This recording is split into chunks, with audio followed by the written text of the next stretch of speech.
Every generation has its defining works.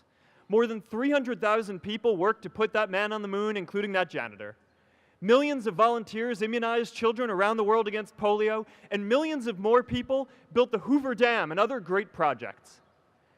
And now it's our generation's turn to do great things. Now I know, maybe you're thinking, I don't know how to build a dam. I don't know how to get 1 million people involved in anything. Well, let me tell you a secret. No one does when they begin. Ideas don't come out fully formed. They only become clear as you work on them. You just have to get started.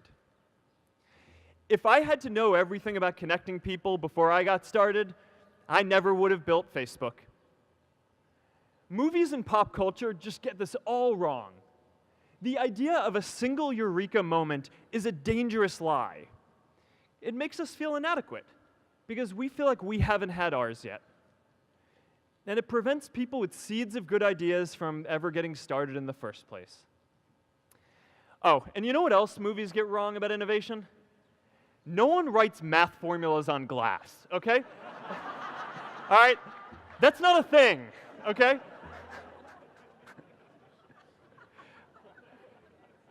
It's really good to be idealistic, but be prepared to be misunderstood. Anyone working on a big vision is going to get called crazy, even if you end up right. Anyone taking on a complex problem is going to get blamed for not fully understanding it, even though it's impossible to know everything up front.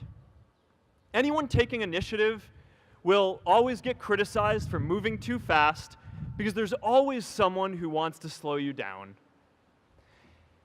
In our society, we often don't take on big things because we're so afraid of making mistakes that we ignore all the things wrong today if we do nothing. The reality is, anything we do today is going to have some issues in the future. But that can't stop us from getting started. So what are we waiting for? It is time for our generation-defining great works. How about stopping climate change before we destroy the planet and getting millions of people involved, manufacturing and installing solar panels? How about curing all diseases and getting people involved by asking volunteers to share their